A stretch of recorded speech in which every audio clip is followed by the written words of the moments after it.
Olá, tudo bem? Estamos começando mais um CRA Entrevista, hoje falando sobre cabotagem no Brasil, uso, custos e futuro.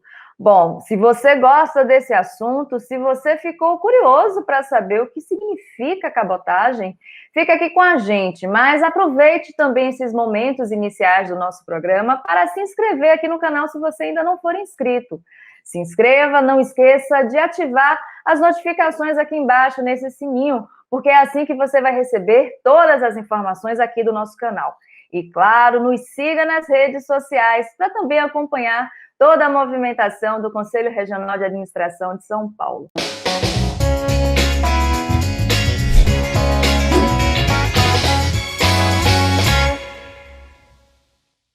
Bom, gente, agora sim eu tenho o prazer de chamar o nosso convidado, o Mark Jusviak, ele que é diretor-presidente da Associação Brasileira de Armadores de Cabotagem e diretor de Relações Institucionais Hamburg Sold e Aliança Navegação e Logística. Tudo bem, Mark? Muito prazer ter você aqui com a gente. Muito prazer, o prazer é meu.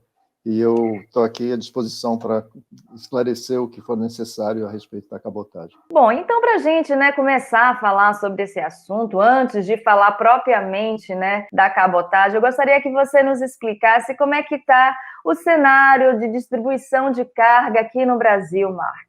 Hoje a gente tem uma matriz que chamam da matriz de transporte, dizem que é bem desequilibrada, mas na verdade cada país tem uma história de transporte e de desenvolvimento da infraestrutura. Então comparam sempre o Brasil à China, aos Estados Unidos, e dizem a matriz de transportes naquele país é de tantos por cento do aquaviário ou da parte de cabotagem. Aqui no Brasil, o número mágico é 11% hoje transportado via marítima. Esses 11% incluem a cabotagem de carga geral, de granel e também petróleo. Petróleo significa bastante nesse contexto, mas, no caso, os containers também, o granel líquido também. Então, cada um tem a sua importância. Na parte de containers, por exemplo, os associados foram movimentados no ano passado em torno de 1.200.000 containers, equivalente a containers de 20 pés, na cabotagem brasileira. Isso pode parecer pouco ou muito, mas para nós é muito, porque foi um crescimento bastante grande nos últimos 10 anos, 15 anos praticamente, a gente andou crescendo tipo 12% a 13% ao ano, com PIBs pífios do Brasil. Então, na verdade, um crescimento real de capacidade, foram colocados mais navios, foi crescendo aos poucos. O que é a cabotagem? Cabotagem é o transporte de mercadorias, de carga, entre dois portos brasileiros ou dois pontos no Brasil. Então, se você carrega de Santos a Suape, por exemplo, é cabotagem. E isso hoje é restrito às empresas brasileiras de navegação.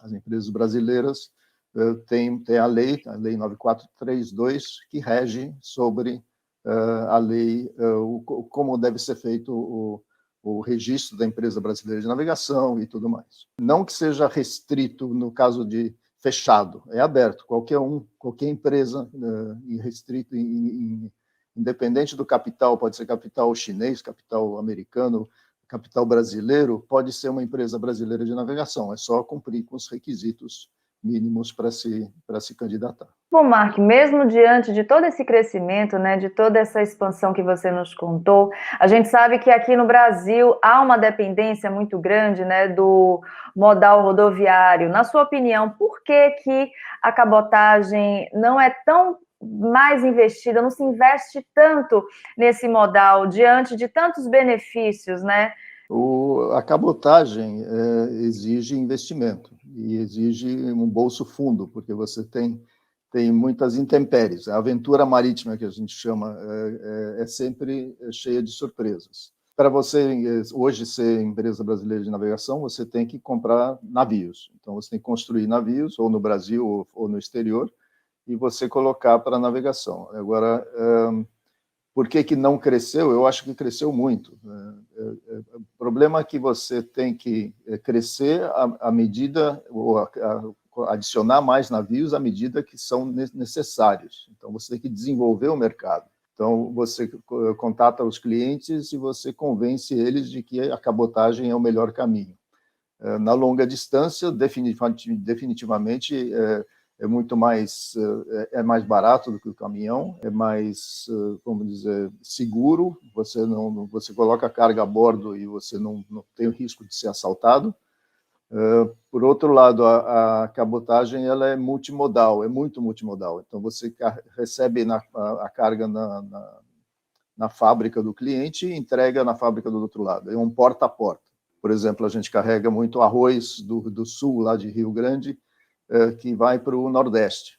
Então, todo abastecimento da população do Nordeste de arroz vai de cabotagem, porque vamos dizer, mais viável, é mais barato, é uma carga pesada. Então, cada carga tem a sua característica, e esse crescimento tem que ser gradual.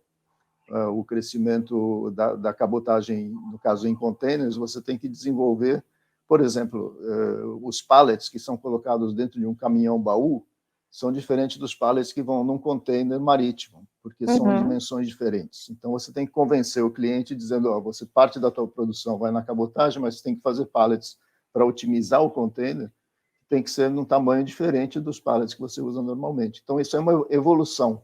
Não é simplesmente colocar mais navios e dizer a cabotagem cresceu porque a carga veio para a cabotagem. Não, é bem pontual. Você tem que visitar cada cliente e você tem que convencer ele de que a cabotagem é melhor. Há um investimento do governo federal, dos governos estaduais que comportam portos, né, na cabotagem, Mark?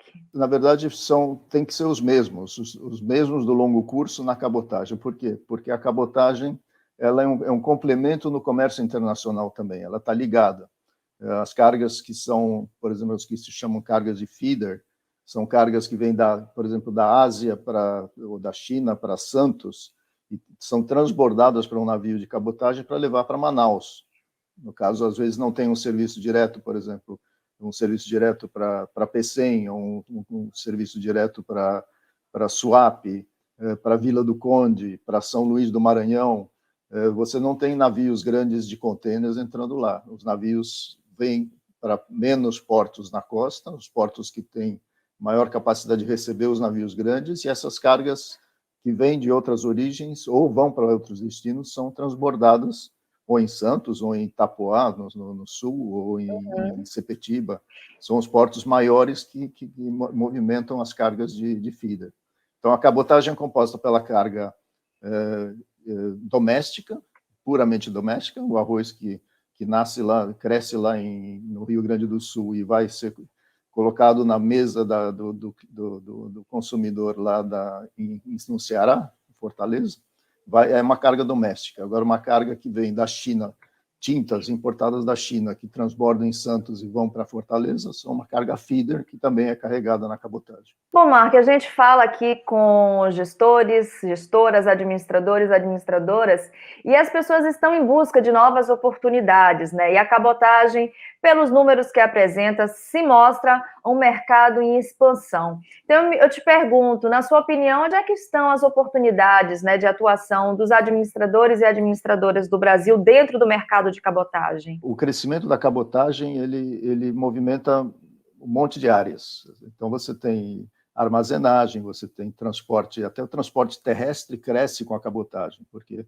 a gente precisa do transporte rodoviário, por exemplo, ferroviário, até fluvial, para complementar o serviço aquaviário marítimo da cabotagem. Então, tem toda a gama da indústria que vive em torno da logística, ela depende muito da cabotagem. Sim. A cabotagem cresce, você também precisa de portos, precisa de infraestrutura maior nos portos, precisa de investimentos nos portos. Bom, Mark, você nos falou que quando é uma distância muito longa, o transporte de carga fica mais barato se comparado com o transporte rodoviário, né, feito pela cabotagem. Explica para a gente o quão mais barato fica isso, né? Como é essa diferenciação nos preços para as pessoas entenderem mais essa vantagem, né?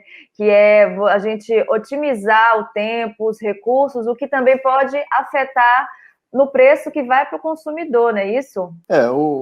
A cabotagem, ela compete com os próprios armadores que estão na cabotagem, então você tem armadores de granel, de carga geral, e você tem os de containers, por exemplo. Então, hoje tem 3 operadores de cabotagem de container, então são totalmente independentes comercialmente, cada um toca a sua empresa e tenta agradar o cliente da melhor maneira possível. Por outro lado, não é só 3 empresas, por exemplo, no container, tem o transporte rodoviário também que compete diretamente com o marítimo. Por exemplo, uma carga que sai de São Paulo, vai para Salvador, por exemplo, hoje está mais ou menos no break-even, assim, a cabotagem com o transporte terrestre é muito parecido o custo. Depende um pouco das pontas, cada carga tem uma característica diferente. E você, por exemplo, para Manaus, vamos dizer que o frete é metade do frete do caminhão. Na longa distância. Então, não é que a gente compete com caminhão em todas as áreas, mas a gente usa muito o transporte terrestre. O transporte terrestre é parte integrante da cabotagem multimodal. Bom, lá na ABAC, na Associação Brasileira de Armadores de Cabotagem, quais são os principais desafios, Mark, que você percebe, né, que é enfrentado pela cabotagem brasileira? Eu acho que o ponto fundamental da cabotagem é a gente tentar baratear o custo da cabotagem, para que a gente consiga agregar mais cargas, mais interesse dos clientes. Por exemplo, um ponto fundamental hoje é a tripulação brasileira. Não que um comandante brasileiro ganhe mais do que um comandante alemão, por exemplo. Mas existem os países que são de natureza marítima, que têm isso no sangue, eles defendem muito o transporte marítimo como importante na cultura até do próprio país.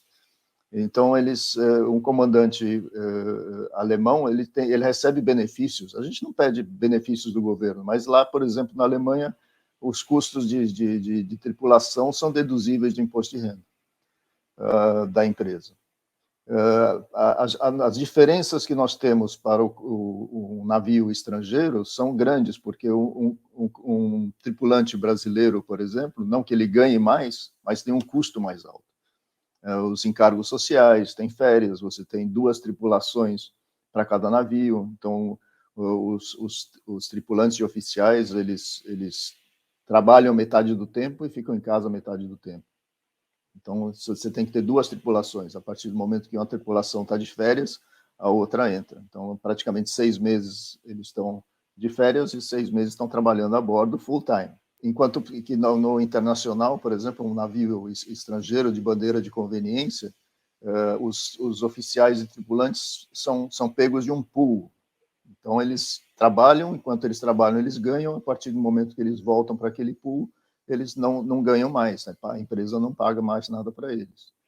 Então, eles trabalham, se quiserem trabalhar full-time, podem trabalhar full-time, trabalham o tempo que quiserem.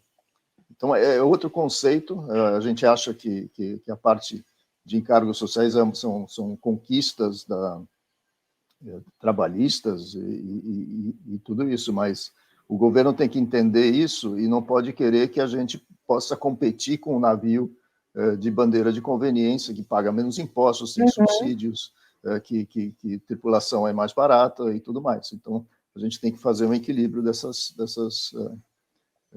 fatores. A gente está ainda enfrentando, né, essa pandemia e eu queria saber, na sua opinião, quais são as expectativas para o futuro, né, no pós-pandemia. A gente sabe, você inclusive já nos afirmou, que a cabotagem apresenta números expressivos, números de crescimento, inclusive na própria Aliança Navegação e Logística, né, de 2011 a 2020, apresentou um crescimento bastante expressivo. O que vocês estão esperando para os próximos meses, para o ano que vem? Eu acho que a carga a gente tem que movimentar de alguma forma, porque é que nem eu falei, o arroz tem que chegar na mesa do consumidor lá. E não é só arroz, é alimentos, produtos de consumo, tudo que você vê no supermercado é transportado hoje na cabotagem. Tudo que você, vamos dizer, pacotes de papelão para embrulhar os produtos de Manaus, saem do sul, vão para lá, embala, traz de volta. Então, você tem muito da logística também reversa que funciona nesse. Tem as latas de cerveja que saem de um lugar, sai alumínio, vira lata, depois leva para outro lugar e a gente faz toda essa parte logística, por exemplo. Então, isso vai continuar existindo. Nós estamos vivendo uma época complicada, porque a pandemia, quando começou o processo em março de 2020, o movimento caiu tremendamente. Ninguém sabia direito como é que ia reagir o mercado. E durante 3 meses, de março a junho do ano passado, o volume caiu e a gente ficou meio sem saber o que ia acontecer. Mas daqui a pouco mudou o hábito de consumo das pessoas. As pessoas ficaram mais em casa e começaram a comprar via internet, né? E isso gerou um movimento de um volume de carga muito grande, e não só no Brasil, mas em termos mundiais. Na Europa, nos Estados Unidos, o consumo cresceu muito e está gerando uma situação até de congestionamento nos portos. Não é só no Brasil que a gente tem congestionamento nos portos ou problemas com infraestrutura, mas ninguém aguenta um crescimento como teve, de 30%, 40%, 50% dos volumes transportados. Nisso faltou container, faltou navios, faltou tudo, caminhões, trens, armazéns. Uhum. No mundo inteiro está assim. E no Brasil, essa situação ainda não chegou, mas aumentou realmente o volume de compras da população. E esse volume de compras faz com que a indústria, certos setores da indústria, acabem produzindo, tendo que se adaptar, investir, produzir mais. Nós não estamos no fim do Covid ainda. Apesar da abertura, o Covid continua pegando as pessoas aí. Mas não se sabe como vai se desenvolver isso para o futuro. Mas pelo jeito que tem a abertura e tudo mais, geralmente em tempos de crise, você tem um crescimento do consumo posterior à crise. Uhum. Hoje nós temos um aumento de volume em conjunto com a crise. Então, a gente espera que o mercado continue forte para frente. A gente sabe que, como você também já nos adiantou, que o Brasil ele não está tão atrás, né, em relação à cabotagem, mas eu gostaria que você falasse um pouco sobre a influência do projeto BR no Mar nessa questão do cenário internacional, né? Como é que esse projeto se relaciona, como é que ele coloca o Brasil no cenário internacional, Mark? BR do Mar a gente começou a discutir com esse governo que está aí. Na verdade, eles assumiram 1º de janeiro de 2019, se não me engano, o novo governo. E nós, no dia 27 de dezembro de 2018, tivemos uma reunião com o Ministério da Infraestrutura dizendo: nós temos que trabalhar nos custos da cabotagem. Vocês têm que trabalhar, nós também vamos trabalhar juntos com vocês para resolver os problemas de custo, porque isso vai pegar lá na frente. E o governo entendeu, sentamos, abrimos muitos números e discutimos, e no fim saiu o BR do Mar, que para mim foi uma decepção, porque ele não toca nos pontos principais que a gente levantou como itens de custo, que são tripulação, imposto sobre combustível, burocracia, custos de outras operações, por exemplo, custo de praticagem. São custos que vão se agregando e tornam a cabotagem muito cara. Muito caro no sentido de que quanto mais barato você tem a infraestrutura e mais barato você tem o transporte, mais carga você vai gerar.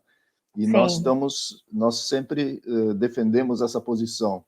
Quanto mais barato nós formos, mais acessíveis nós vamos ser aos clientes e com isso vai gerar mais movimento. Sim. Mas para isso você tem que ter os portos preparados também. E os portos são um item que você está começando a se mexer agora, a questão de concessões portuárias e tudo. Mas demora 5, 6 anos para você construir um terminal num porto com licenças ambientais, com todo o processo. Então, essa coisa tem que andar antes. O BR do Mar, para mim, ele ataca, ele coloca alguns pontos que são fundamentais.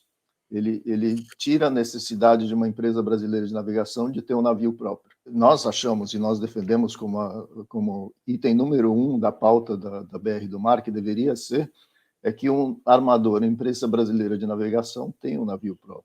Por quê?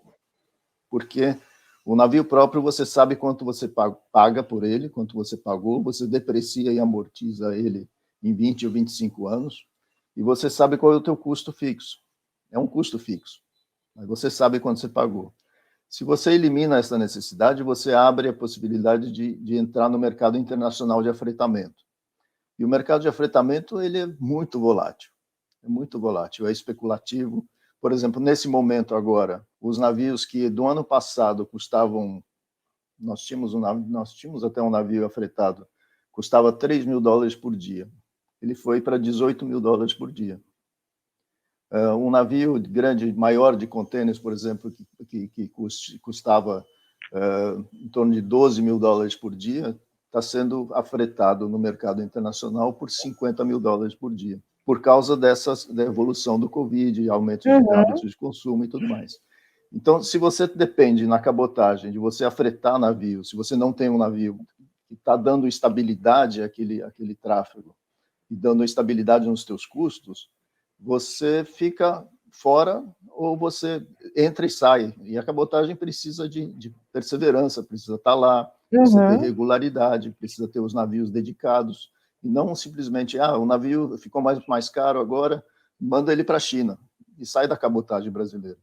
E aí você não tem como dar o apoio à população, o abastecimento da população. Sim. Como é que vocês lá na Aliança atuam, né, na concorrência? Como é que é esse trabalho, né? A gente sabe que acaba sendo o sistema modal rodoviário um grande concorrente, né, da cabotagem, por tudo que a gente já falou. Como é que funciona isso para vocês? O modal rodoviário só compete na longa distância.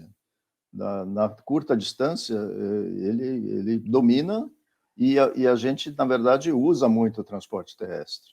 Então, a gente não faz parte do teu transporte multimodal.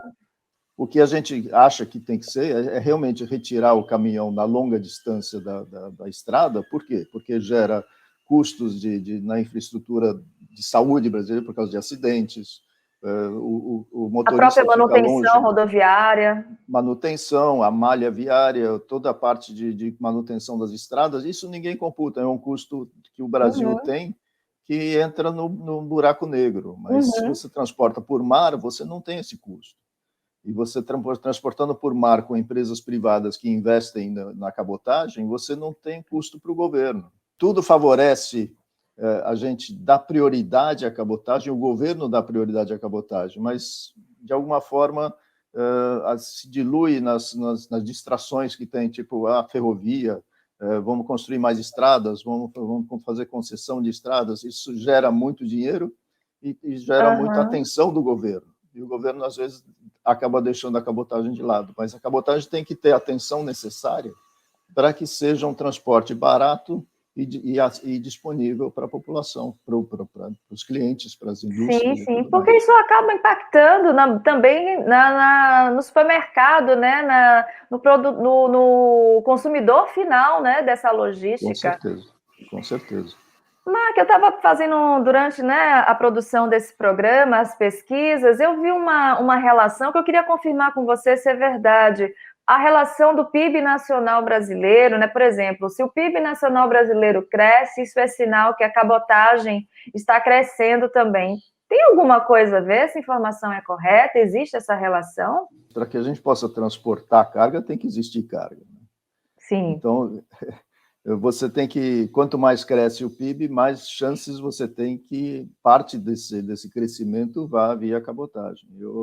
Eu acredito que tem uma ligação, mas o que a gente tem no resultado dos últimos 15 anos é um crescimento muito acima do PIB, por causa do investimento de alguns armadores que colocaram muito esforço nisso.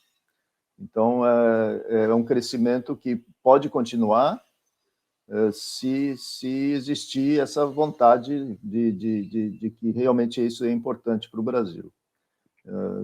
E isso, eu acho que que o PIB ele dá uma indicação, mas não é realmente a verdade, porque você está discutindo com cada cliente individualmente e discutindo as suas necessidades. Não, e tem a ver também com o desenvolvimento sustentável, né? A gente hoje em dia fala muito das práticas ESG, e até aproveitando fazer esse link, como é que fica a cabotagem e as práticas de ESG, por exemplo, lá na Aliança?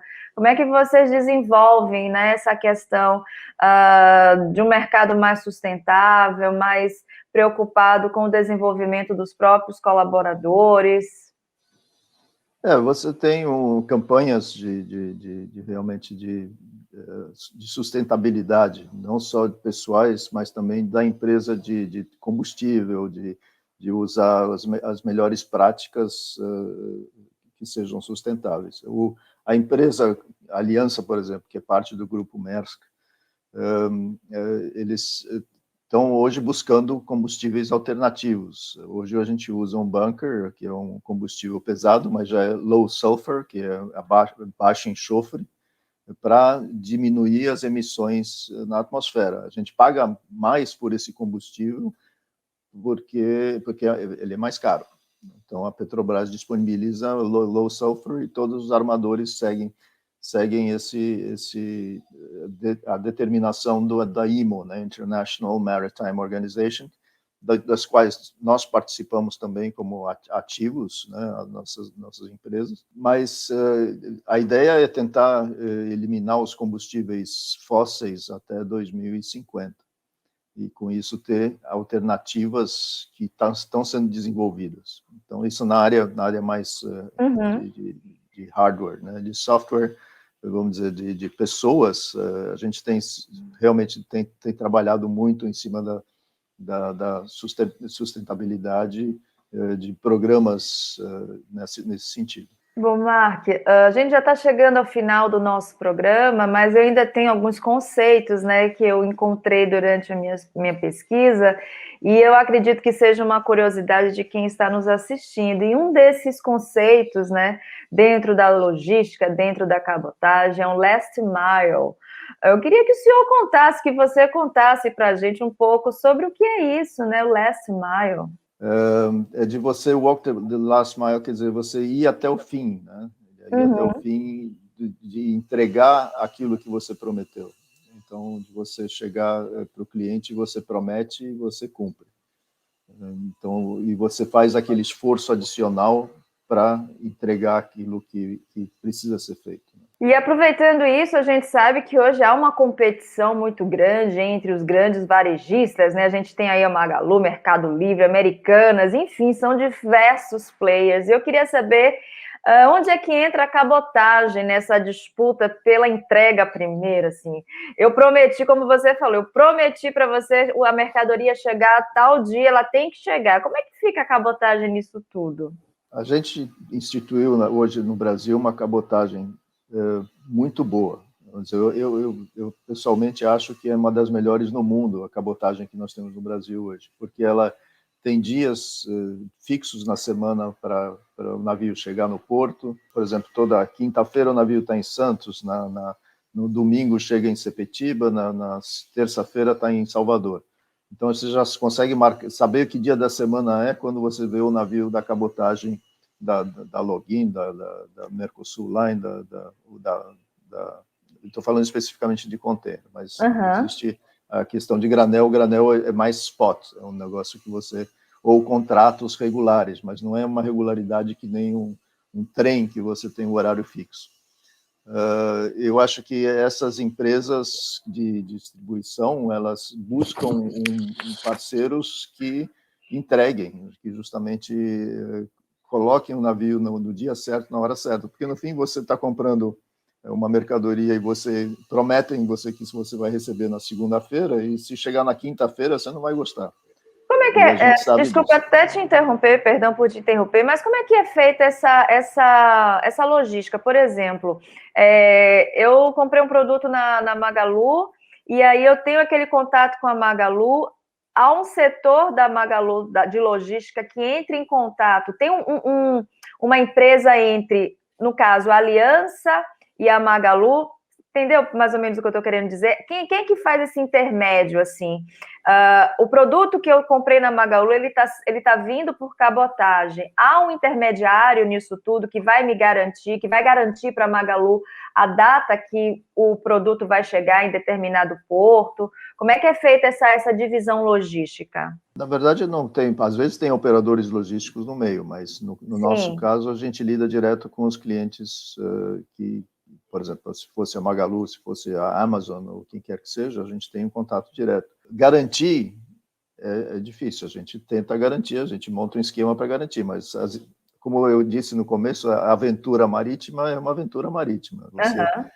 Por exemplo, hoje com esse congestionamento dos navios na Europa, nos Estados Unidos, eles estão fora de data. Então, eles chegam em Santos, por exemplo, um navio desses entra na tua frente e tem 3.000 contêineres para descarregar, e ele às vezes fica mais tempo do que deveria, e você fica esperando na barra para entrar com o navio. Depois você tenta compensar isso acelerando o navio, com os atrasos que tem, porque independente, a gente está falando de logística, sempre vai ter algum problema no meio do caminho. E você, por exemplo, um navio que estava esperado na quinta-feira tem um problema de máquina, tem que consertar o navio, tem um problema de tempo ruim. Os imprevistos, né? Tem milhares de imprevistos diferentes, possibilidades de imprevistos, né? Tem o próprio tempo ruim, você pega um vento forte, vento sul. Uma vez eu estava navegando com o navio e ele ficou parado 2 dias no mesmo lugar, navegando contra o vento, por causa da força do vento. Então, são coisas que afetam, e a gente está todo dia brigando com essas coisas. O importante é entender que o que é necessário ser feito para aquele prazo ser cumprido, né, é feito. Às vezes a gente não tem como controlar, né, as intempéries dos ventos, a questão de mar, como você falou, é uma aventura, né, no mar, né, a gente tem que entender isso também. Agora, falando em container, o que significa aquela sigla TEU? TEU é o 20 Equivalent Unit, que é TEU, é o equivalente a um container de 20 pés. Entendi. Normalmente, hoje no Brasil, você tem 2 standards, o de 20 pés e o de 40 pés.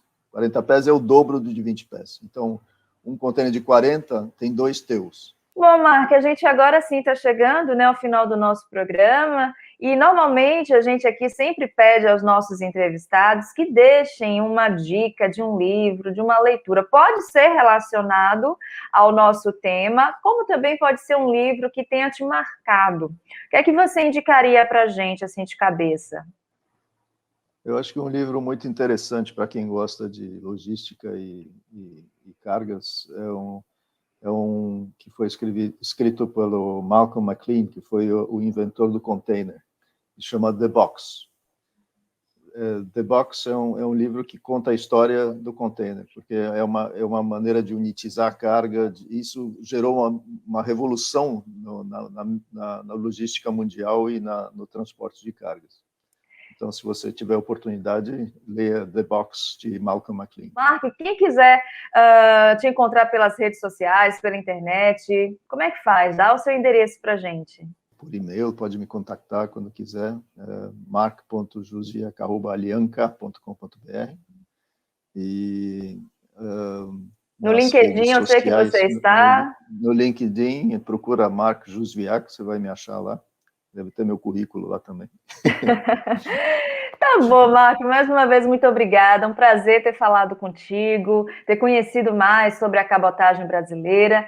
Obrigado a você, agradeço muito. E obrigada a você que ficou conosco em mais uma edição do CRA Entrevista. Espero que você tenha gostado do nosso programa, hein? Escreva aqui nos comentários o que você achou. Também nos diga quais assuntos, quais outros entrevistados você gostaria de ver aqui. Se você não é inscrito aqui no canal, não esqueça de se inscrever, combinado? Até a próxima. Tchau, tchau. Ative as notificações. Quando a gente fala do processo de recrutamento, é um processo, né, Maria Rita? E, na verdade, o que você está buscando é atrair talentos. E a gente sabe, né, que hoje, e isso já faz, se a gente olhar alguns anos para trás, mesmo antes da pandemia, a competição por talentos, ela está